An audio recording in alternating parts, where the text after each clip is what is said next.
할렐루야. 예. 오늘이 맥주 감사주일입니다.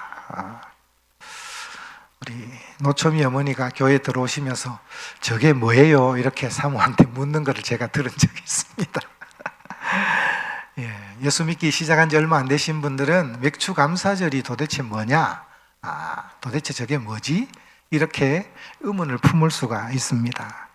여러분, 맥주라는 말이 무슨 말일까요? 한자로 맥이 보리맥자입니다. 보리맥, 가을추. 문자적으로는 보리 추수하는 것을 기념하고 감사하는 주일입니다.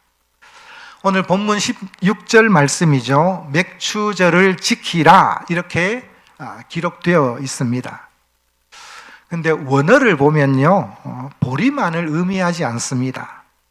훨씬 더 넓은 의미를 가지고 있습니다. 수확 혹은 추수를 뜻하는 하카치르와 절기를 뜻하는 하그라는 단어가 합쳐져서 하카치르가 원래 의미입니다. 그러므로 이 한 해의 첫 수확, 첫 추수를 기념하는 것이 맥추절입니다. 맥추절을 지키라 라고 말씀하신 이후에 바로 왜 맥추절을 지켜야 하는지 그 이유를 설명하고 있지요. 16절을 보면 이는 네가 수고하여 밭에 뿌린 것에 첫 열매를 거둠이라, 이렇게 기록되어 있습니다. 네가 수고하여 밭에 뿌린 것에 첫 열매를 거둬들였기에 그 풍성한 수확을 허락하신 하나님께 감사하고 그것을 기념하라는 말씀입니다. 여러분은 어떻습니까? 풍성한 수확을 거둬들였습니까? 2025년 지난 6개월 동안 여러분은 무엇을 거둬들였습니까? 저를 비롯한 여기 이 자리에 앉아 있는 우리 모두는 도시 생활을 합니다. 과학 문명이 발달한 최첨단 도시 문명 아래에 우리가 살아갑니다. 논밭이 없을 뿐더러 농작물을 수확하거나 거둬들인 것도 없습니다. 제가 5층에 보면 고추 몇 포기, 방울토마토 몇 포기, 상추 이렇게 심어놨습니다. 이미 추수를 했습니다. 이것은 취미로 하는 거죠. 그죠? 이것을 농경시대처럼 이렇게 수확이라고 사실 말하기는 좀 그렇습니다. 사실 이 맥추절 절기는 현대 도시 문명과는 별 관계가 없습니다. 시대에도 맞지 않습니다. 그런데 이 맥추절을 우리가 지켜야 할까요? 이런 의문을 품을 수가 있습니다. 이 의문은 제가 평신도 때에 생각했던 것입니다. 그런데 저는 감히 이런 질문을 그 누구에게도 하지 못했습니다. 너 신앙이 그렇게 없냐? 라는 책망을 들을까 무서웠습니다. 감사하는데 무슨 조건이 있어? 당연히 해야 되는 거 아니야?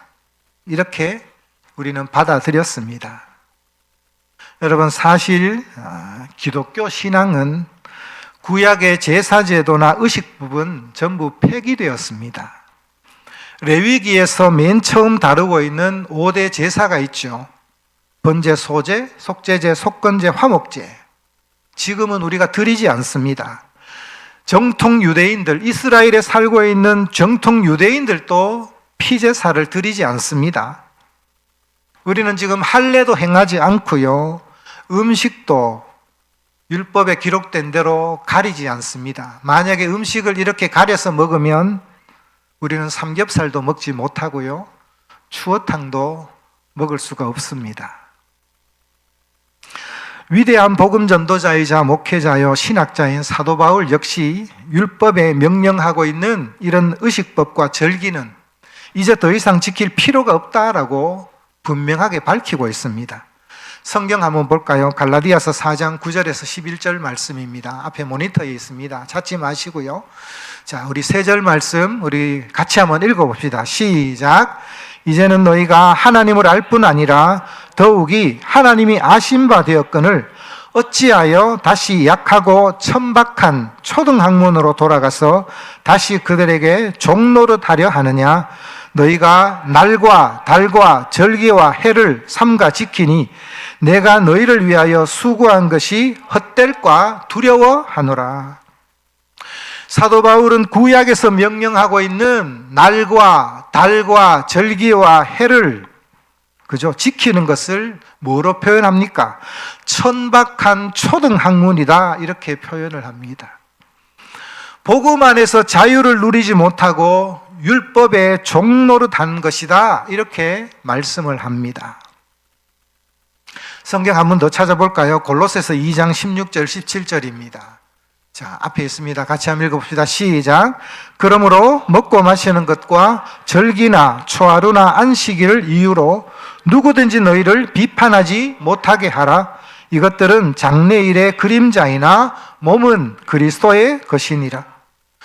구약에서 말씀하고 있는 음식 규례나 절기나 안식일을 지키는 것으로 누구든지 너희를 비판하지 못하게 하라 이렇게 권면합니다. 이런 규례나 절기는 모두 다 예수 그리스도를 보여주는 그림자이자 모형에 지나지 않는다라고 말씀하고 있습니다. 여러분, 구약의 모든 율법이나 그림자는 누구를 비춰준다고요? 예수 그리스도를 비춰주는 그림자이자 모형입니다. 그러면 실체이신 예수 그리스도가 이 땅에 오신 이후에는 그림자이자 모형은 쓸모가 없어졌다는 것이죠. 그런데 왜 음식 규례에 얽매이고 절기를 지키는가 하는 것입니다. 여러분, 사도 바울도 이렇게 분명하게 절기에 대해서 말하고 있는데 왜 한국 교회는 이 시대에도 맞지 않고 신학적으로 이미 폐기된 절기를 우리는 지금 지키고 있을까요? 이런 절기는 율법 규례와 절기는 구원을 얻는 것과는 아무런 상관이 없습니다. 여러분, 절기를 우리가 지키지 않는다고 해서 구원에서 떨어져 나가는 것이 아닙니다. 아멘입니까? 예. 굳이 이렇게 현수막을 붙여놓고 맥추제를 지킬 필요가 없다는 말이에요. 그죠? 오늘은 이 맥추절을 맞이해서 절기에 대해서, 성경에 기록된 이 절기에 대해서 전반적으로 우리가 한번 생각해 보고자 합니다. 먼저 본문에 나오는 절기에 대해서 우리가 간략하게 한번 살펴봅시다. 오늘 본문에 보면 하나님께서 이스라엘 백성에게 맥추절만 지키라고 말씀하신 것이 아니죠. 본문을 한번 14절 말씀을 한번 보십시오. 14절 같이 한번 읽어봅시다. 시작. 너는 매년 3번 내게 절기를 지킬지니라. 하나님께서 말씀하신 이 3번의 절기가 무엇입니까? 첫 번째 15절 보면 너는 무교병의 절기를 지키라 이렇게 되었습니다. 무교절을 지키라는 것이죠. 두 번째는요, 16절에 보면은 오늘 본문에 있는 맥추절을 지키라 이렇게 되어 있고요. 세 번째 16절 그대로 이어서 나오죠. 수장절을 지키라 이렇게 기록되어 있습니다. 무교절, 맥추절, 수장절은 이스라엘 백성이 지켜야 하는, 유대인들이 지키는 3대 절기입니다. 절기. 우리나라도 명절이 있죠. 우리는 추석, 또 설 이렇게 지키지만 이스라엘 유대인들은 3번 지키는 거예요. 무교절, 맥추절, 수장절을 지킵니다. 여러분, 무교절 절기는 이스라엘 백성들이 애굽에서 노예 생활을 했습니다. 430년 노예 생활을 하던 이스라엘 백성을 하나님께서 해방시켜 주시는 날을 기념해서 감사하는 절기가 무교절 절기입니다. 우리나라로 비유하자면 8월 15일 광복절입니다. 광복절. 우리나라는 일제 일본 제국주의에 의해서 36년입니까? 37년 동안 이렇게 주권이 빼앗겼죠. 그러다가 45년 8월 15일 날 해방되었습니다. 광복이 되었습니다. 주권을 찾았죠. 그래서 그날을 기념하는 것과 같습니다. 그죠? 무교병은요, 무교병이 뭐냐면 누룩이 없는 것입니다. 요즘 말하면 이스트가 들어가지 않는 떡이에요. 누룩이 없는 떡은 딱딱합니다. 맛이 없습니다. 유대인들은 딱딱하고 맛이 없는 떡을 먹으면서 애굽에서 노예 생활을 하던 것을 기억하라라는 것입니다. 그래서 이 무교절은 유월절부터 시작이 됩니다. 여러분, 유월절은 이스라엘 백성이 애굽에서 노예 생활을 할 때로 거슬러 올라갑니다. 하나님께서 이스라엘 백성을 노예의 삶에서 해방시켜 주고자 애굽에 있는 모든 장자들, 초태생이라 그러죠. 초태생을 치셨습니다. 이때 하나님께서는 모세를 통해 이스라엘 모든 백성은 흠없고 1년 된 어린 순양을 잡게 하셨습니다. 그 잡은 어린 양의 피를 어디다 발라라 그랬습니까? 집으로 들어오는 문 입구에 문 설주와 좌우 임방에 바르라 이렇게 말씀하셨죠. 그리고 그 잡은 어린 양의 고기를 어떻게 먹으라고요? 불에 구워서 먹으라. 삶아서 먹어서도 안 되고 쪄서 먹어서도 된다고 반드시 불에 구워서 먹으라라고 말씀하셨어요. 쓴 나물과 함께 먹으라고 말씀하셨죠. 이날 밤에 하나님이 보내신 천사가 이집트의 집집마다 다니면서 문에 어린 양의 피가 있는 것을 확인하고 어린 양의 핏자국이 있는 집은 넘어가지만 어린 양의 핏자국이 없는 집은 어김없이 그 집으로 들어가서 장자의 목숨을 다 빼앗아 갔습니다. 이것이 유월절입니다. 유월절 다음 날부터 일주일 동안 지켜졌던 것이 무교절입니다. 맥추절은요, 하나님께서 주신 약속의 땅, 이 가나안 땅에 들어와서 씨앗을 뿌리고 이제 농사를 짓습니다. 그리고는 첫 번째 수확물인 보리나 밀을 하나님께 드리며 감사하는 절기예요. 오늘 본문에는 맥추절이라고 기록되어 있지만 신명기 말씀에는 또 다른 말로 칠칠절이라고 말씀하고 있습니다. 여러분, 왜 칠칠절일까요? 신명기 16장 9절 10절 말씀 같이 한번 볼까요? 2절. 자, 함께 읽습니다. 시작. 7주를 셀지니 곡식에 낫을 대는 첫날부터 7주를 세어 네 하나님 여호와 앞에 칠칠절을 지키되 네 하나님 여호와께서 네게 복을 주신 대로 네 힘을 헤아려 자원하는 예물을 드리고, 이렇게 되었습니다. 맥추절은, 즉 칠칠절은 곡식에 낫을 대는 첫날부터 몇 주를 센다고요? 7주를 셉니다. 그래, 일주일이 7일이니까 7주를 세니까 7, 7이 49 이렇게 되겠죠. 그죠? 그래서 칠칠절이 되는 것입니다. 수장절은 뭘까요? 수장절. 수장절이라는 원어가 아시프라는 단어인데요, 모으다, 거둬들이다 라는 뜻입니다. 수장절은 가을에 추수하는 포도나 무화과나 감람열매를 수확하여 저장하는 날을 기념하는 날입니다. 또 이스라엘 백성이 40년 동안 광야에서 하나님께서 인도해 주시고 지키시고 보호해 주신 것을 기억하며 감사하는 절기입니다. 그래서 이들은 자기 집이 아무리 좋아도 집 안에서 거주하지 않습니다. 일주일 동안 쉽게 말하면 야외로 나갑니다. 야외로 나가서 초막으로 짚고 초막에서 생활을 합니다. 그래서 이 수장절을 다른 말로 초막절이라고 하기도 합니다. 우리 하나님이 이 절기에 대해서 얼마나 많이 반복해서 강조하고 있는지 모릅니다. 처음 오늘 출애굽기 23장의 절기에 대해서 지키라고 말씀하고 있죠. 그런데 출애굽기 34장에 보면요, 또 절기에 대해서 말씀하고 있습니다.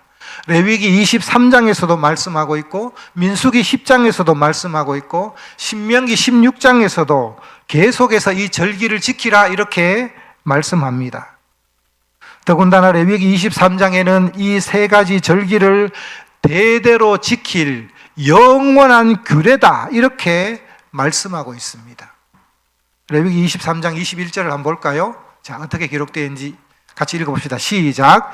이날에 너희는 너희 중에 성회를 공포하고 어떤 노동도 하지 말지니 이는 너희가 그 거주하는 각처에서 대대로 지킬 영원한 규례니라. 이 절기 멈추면 안 돼.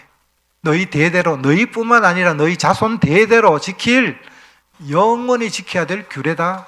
이렇게 말씀을 합니다. 여러분, 농작물을 수확하든 수확하지 않든, 농사를 짓든 짓지 않든, 농촌이 아니라 도시 생활을 해도 우리는 이 절기를 기억하고 대대로 영원히 지켜야 됩니다. 하나님께서 이렇게 말씀하신 이유가 무엇일까요? 여러분, 이 절기는 밭에 씨앗을 뿌리고 가꾸고 풍성한 소출을 수확해서 그것을 하나님께 감사한다라는 차원에 머물지 않습니다. 물론 이것도 감사해야 되죠. 그런데 여기에는 더 깊은 영적인 의미가 있습니다. 우리는 이 절기를 구속사적인 측면에서 바라봐야 됩니다. 유월절 의미는 우리는 너무나 다 알고 있습니다. 그렇지 않습니까? 유월절 어린 양은 누구를 예표하고 있죠? 예수 그리스도를 예표합니다. 유월절 어린 양이 바로 예수 그리스도이십니다. 세례 요한이 예수님께서 자기에게로 걸어오시는 것을 보고는 이렇게 고백을 하죠. 보라, 세상 죄를 지고 가는 하나님의 어린 양이로다. 예수님께서 십자가에 못 박히신 그날이 바로 유월절 양 잡는 날이었습니다. 그러므로 유월절 절기는 예수 그리스도의 십자가의 죽음을 예표합니다. 이건 누구나 다 잘 알고 있는 내용이에요. 그렇다면 여러분, 맥추절은, 이 77절은 어떤 영적인 의미가 있을까요? 앞에서 이 맥추절에 대해 언급하면서 신명기 16장 9절에서 7주를 세일지니 곡식의 낫을 대는 첫날부터 7주를 세어라, 이렇게 기록되어 있죠. 여기서 말하는 곡식의 낫을 대는 첫날이 뭐냐면 초실절이라고 합니다. 들어보셨어요? 초실절. 레위기 23장을 보면 1월 14일이 유월절입니다. 그리고 1월 15일부터 무교절이 시작됩니다. 초실절은요, 안식일 이틀날입니다. 그래서 레위기 23장 11절을 보면은 1월 16일이 되는 거예요. 그죠? 초실절은 유월절 다음 날이 초실절입니다. 여러분, 유월절 다음 날에 어떤 일이 일어났죠? 우리 주님이 부활하셨습니다. 부활하셨어요. 주님이 부활하신 그날이 초실절입니다. 그러므로 첫 곡식단을 하나님 앞에 올려드리는 이 초실절은 부활의 첫 열매가 되신 예수님을 예표합니다. 유월절 어린 양이 십자가의 죽음을 예표한다면 초실절은 예수님의 부활, 다시 살아남을 예표합니다. 그래서 이 초실절부터 7주를 세면 77이 49가 되죠. 이 날이 바로 77절입니다. 신약시대는 이 날을 뭐로 표현할까요? 오순절이라고 합니다. 왜 오순절이냐? 77이 49 다음에 50일이 되죠. 50일이 되니까 오순절이라고 표현을 하는 거예요. 구약에는 오순절이라는 표현이 없는데 신약시대에 와서 오순절입니다. 여러분, 오순절 날 어떤 일이 일어났습니까? 사도행전 한번 볼까요? 사도행전 2장 1절에서 4절까지 우리 같이 한번 읽어보겠습니다. 시작. 오순절 날이 이미 이름에 그들이 다 같이 한 곳에 모였더니 호련히 하늘로부터 급하고 강한 바람 같은 소리가 있어 그들이 앉은 온 집에 가득하며 마치 불의 혀처럼 갈라지는 것들이 그들에게 보여 각 사람이 하나씩 임하여 있더니 그들이 다 성령의 충만함을 받고 성령이 말하게 하심을 따라 다른 언어들로 말하기를 시작하니라. 여러분, 이 오순절날, 맥추절날, 77절날 성령이 강력하게 임재하셨습니다. 이 강력한 성령의 임재는 이전에도 없었고 이후에도 없는 강력한 성령의 역사였습니다. 성령의 강력한 역사로 말미암아 구원의 역사가 일어났습니다. 예루살렘에서만 하루 동안 3,000명이 회개하고 주님께 돌아오는 그 역사가 일어났습니다. 오순절 이 성령의 역사를 통해 이 땅의 교회의 역사가 시작되었습니다. 그러므로 여러분, 우리는 맥추절을 지키면서 우리는 보리추수를 떠올리면서 불편해할 것이 아니라, 나는 농사도 짓지 않는데 이것이 아니라, 우리는 성령의 강력한 역사가 일어난 이 오순절을 기억해야 되는 것입니다. 이 오순절을 사모해야 되는 것입니다. 물론 여러분, 지금 한국교회가 지키는 이 맥추절과 성경이 말하는 맥추절 77절은 시기가 달라요. 한국교회는 매년 7월 첫째 주를 맥추절로 지킨다라고 이렇게 정해놨습니다. 그런데 정확한 맥추절 77절은 부활주일 후에 7주가 뒤가 되는 게 정확한 거겠죠. 원래 부활절이 언제였냐면 4월 20일 셋째 주였습니다.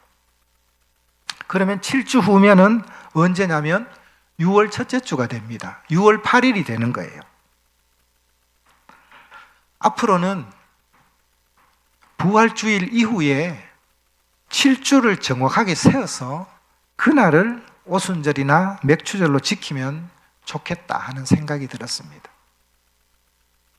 사실은 이 7월 첫째 주 맥추절을 지키는 것은 세계 교회 가운데 한국이 유일합니다. 더 성경적으로 가려면은, 그죠? 사실은 6월이나 5월 말이나 6월로, 이 날은 조금씩 바뀌겠지만 옮겨가야 되는 거예요. 이 날이 우리가 잘 지키지는 않지만 성령 강림주일이라고 우리가 표현합니다. 이 날이 성령 강림주일 날 맥추절을 함께 지키는 것이 훨씬 성경적이 되겠죠. 여러분, 그렇다면 이 수장절은, 초막절은 어떤 영적인 의미가 있을까요? 곡식을 모으고 거둬들인다는 뜻의 아시프, 이 수장절은 예수님의 재림을 예표합니다. 그러므로 수장절은 6월절과 맥추절처럼 날짜를 정확하게 계산할 수가 없습니다. 6월절을 나타내는 예수 그리스도의 십자가의 죽음과 부활을 나타내는 초실절, 맥추절은 이미 지나간 과거의 역사입니다. 그러나 예수님의 재림은 아직 오지 않았습니다. 하지만 이 추수한 곡식을 저장하듯이 우리 예수님께서는 비유를 통해 자신이 심판주로 다시 오실 것임을 여러 차례 걸쳐서 이미 말씀하셨습니다. 마태복음 13장 30절 말씀을 한번 볼까요? 자, 이 말씀 우리 같이 한번 읽어봅시다. 시작. 둘 다 추수 때까지 함께 자라게 두라. 추수 때에 내가 추수꾼들에게 말하기를 가라지는 먼저 거두어 불사르게 단으로 묶고 곡식은 모아 내 곡간에 넣으리라 하리라. 마태복음 13장 이 30절 말씀은 가라지 비유의 결론 부분이에요. 종들이 주인을 찾아와서 묻습니다. 주인님, 우리가 밭에 분명히 좋은 씨를 뿌렸는데요, 왜 이 가라지가 이 밭에 생겼습니까? 라고 묻죠. 그러자 주인이 대답합니다. 아, 원수가 이렇게 하였구나. 우리가 밤에 잠잘 때 원수들이 와서 가라지를 이 곡식밭에 덧뿌렸구나. 이렇게 대답하죠. 그러자 종들이 주인에게 묻죠. 주인님, 그러면 이 가라지를 우리가 지금 다 뽑아버릴까요? 묻습니다. 그러자 주인이 대답하지요. 아니다. 추수 때까지 그냥 둬라. 가라지 뽑다가 곡식까지 뽑으면 다치면 안 되지 않냐. 가만히 두라. 이렇게 말씀하십니다. 그 다음에 하신 말씀이 30절이죠. 이것은 이 땅에 가라지들이 많은데 예수님께서 다시 재림주로 오실 그때 곡식과 가라지를 구분해서 가라지는 먼저 불사르게 단으로 묶고 곡식은 모아서 곡간 안에 들이는 것과 같이 예수님을 구주로 섬기는 하나님의 자녀와 예수님을 믿지 않는 불신자를 갈라내어서 내가 반드시 심판하신다는 비유의 말씀인 것입니다. 그러므로 이 수장절은 곡식을 저장하는 것과 예수님의 재림 후에 심판하는 것과 맥을 같이 하고 있는 것입니다. 계시록 말씀을 보면 예수님의 마지막 심판에 대해 훨씬 더 생생하게 묘사하고 있습니다. 계시록 14장 18절부터 20절까지인데요. 우리 세 절 말씀 같이 한번 읽어볼까요? 시작. 또 불을 다스리는 다른 천사가 제단으로부터 나와 예리한 낫 가진 자를 향하여 큰 음성으로 불러 이르되 네 예리한 낫을 휘둘러 땅에 포도송이를 거두라. 그 포도가 익었느니라 하더라. 천사가 낫을 땅에 휘둘러 땅에 포도를 거두어 하나님의 진노의 큰 포도주 틀에 던지매 성 밖에서 그 틀이 밟히니 틀에서 피가 나서 말 굴레까지 닿았고 1600 스타디온에 퍼졌더라. 이들이 수장절 때 포도를 추수합니다. 포도를 추수하면은 건포도로 그냥 말려서 저장하기도 하고요. 일부는 어떻게 할까요? 포도주를 만들죠. 포도주 틀에다가, 포도주 틀이라고 하지만 사실 구덩이입니다. 구덩이에 포도송이를 다 집어넣고 어떻게 할까요? 발로 빻습니다. 발로 빻으면 포도가 터져가지고 붉은 포도주 액체가 쭉 흘러나오겠죠. 그것을 병에 담아서 가죽 부대에 담아서 보관하는 겁니다. 이게 수장절에 했던 일들이에요. 계시록에는 이 말씀을, 이 수장절을 떠오르면서 어떻게 해요? 천사가 낫을 휘둘러 포도를 수확해서 심판하는 걸로 표현하죠. 그래서 그 포도주 붉은 빛과 피가 나는 것을 이렇게 매치해서 붉은 피로 묘사해서 예수 그리스도의 심판을 묘사하고 있습니다. 이것을 보면 수장절, 이 초막절은요, 예수 그리스도의 재림을 예표하고 있는 것이 확실히 우리가 알 수 있습니다. 그러므로 여러분, 이스라엘 백성에게 주신 이 절기는 풍성한 농작물을 수확하고 저장하는 것, 여기서 한정해서 우리가 생각하면 안 됩니다. 여기에는 구속사적인 의미가 숨겨져 있습니다. 여러분, 우리는 이것을 깨달아야 됩니다. 하나님께서 이 절기를 영원히 대대로 지킬 규례라고 말씀하신 이유가 바로 여기에 있습니다. 구원의 은혜는 이미 우리에게 주어졌습니다. 아직은 우리에게 천국 문이 열려 있습니다. 영적으로 보면 지금이 바로 영적인 수확물을 거둬들이는 맥추절 절기입니다. 지금이 바로 77절이요 오순절 기간입니다. 예수님이 재림하시어 알곡을 모아 곡간에 저장하고 죽정이는 영원한 심판의 불이 타는 그 지옥으로 던지실 것입니다. 영적인 수장절이 점점 우리 앞으로 다가옵니다. 여러분, 수장절이 시작되면, 다가오면 우리가 할 수 있는 것이 없습니다. 주님이 다시 오시는 그날을 우리를 기억해야 됩니다. 지금 우리가 할 일이 뭐냐? 우리는 추수할 일꾼입니다. 구원의 문이 닫히기 전에, 일할 수 없는 캄캄한 밤이 도래하기 전에 우리는 일을 해야 됩니다. 이미 2025년 시작된 지 엊그제 같은데 벌써 반이 지났습니다. 여러분, 오늘이 2025년 나머지 반이 시작되는 7월의 첫 주입니다. 맥추감사주일이죠. 아마 한국교회가 맥추감사절을 7월 첫 주로 정해놓은 이유가 아마 이것인 것 같아요. 반년을 우리가 되돌아보고 반년을 준비하는 이 중요한 시기에 맥추절 절기를 지킴으로 우리가 하나님께 감사하고 나머지 반을 또 이렇게 시작하라는 것입니다. 우리는 이 영적 추수를 위해서, 잃어버린 한 영혼을 구원하기 위해서 우리는 영혼에게 우리가 물을 주고 가꾸고 영적인 수장절을 준비했으면 좋겠습니다. 제 딸이 아기를 가졌어요. 11월 달에 출산을 합니다. 근데 지금이 7월이죠. 지금부터 벌써 준비를 해요. 아기에게 필요한 용품을. 어제는 당근데이라 해서 당근에 필요한 아기 침대, 유모차 이런 것들을 막 연락해서 사더라고요. 준비를 하더라고요. 한 가정의 새 생명을 맞이하는 것이 얼마나 귀한 일인지 몰라요. 기대가 되죠. 초음파 사진을 이렇게 보내주면서 아빠 봤나? 봤나? 이래 물어요. 네. 여러분, 우리 육신의 생명을 하나 우리가 맞이하는 것도 준비가 필요한 거예요.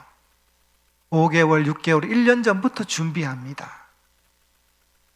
우리가 영적인 한 생명을 잉태해서 이 땅에 태어나게 하는 것, 주님 앞으로 우리가 불러내는 것도 아무런 준비 없이 되지 않습니다. 전화 한 통 해가지고 우리 교회 한번 가볼래? 안 오죠. 저라도 안 갈 겁니다. 몇 개월 전부터 이름을 딱 적어놓고 매일매일 이 이름을 하나님 앞에 올려드리며 기도하고, 때로는 커피 쿠폰도 한번 보내주고요. 이렇게 준비해야 하나님이 그 마음을 움직여 주실 것이 아닙니까? 그렇지 않습니까? 7월 첫 주인데요. 우리가 11월 추수감사주일 날 우리가 초청주일을 우리가 정해놓고 한 4, 5개월 남았죠? 4, 5개월 동안 우리가 하나님, 내가 주님 앞으로 인도해야 될 영혼이 누구인지 하나님 알게 해주십시오. 우리가 영혼을 떠오를 때마다 그 영혼을 하나님 앞에 올려드리며 기도하고요. 또 준비합시다. 그 영혼을 섬깁시다. 그렇게 해서 우리가 정말 11월 달 추수감사 주일 날에는 한 영혼씩 우리가 이 자리에 함께 예배 드렸으면 좋겠습니다. 목사인 저도 기쁘겠지만 여러분 안 기쁘겠어요? 누구보다도 저는 우리 주님이 가장 기뻐하리라고 생각됩니다. 이 맥추절, 우리는 보루 추수는 하지 않지만 이 영적 추수를 앞두고 이 영적 추수의 시기에 우리는 이 맥추절 때 하나님, 우리가 정말 영혼을 하나님 앞에 올려드리는 이 영적 추수꾼이 될 수 있도록, 수확할 수 있도록 하나님 우리에게 은혜 내려 주시옵소서. 우리가 물을 주고 사랑으로 심고 가꾸어서 하나님 앞에 그 영혼을 인도해낼 수 있도록 남은 기간 동안 우리가 땀 흘려 수고하는 영적 추수꾼이 되는 그런 저와 여러분, 우리 성신교회가 되기를 주님의 이름으로 축복합니다.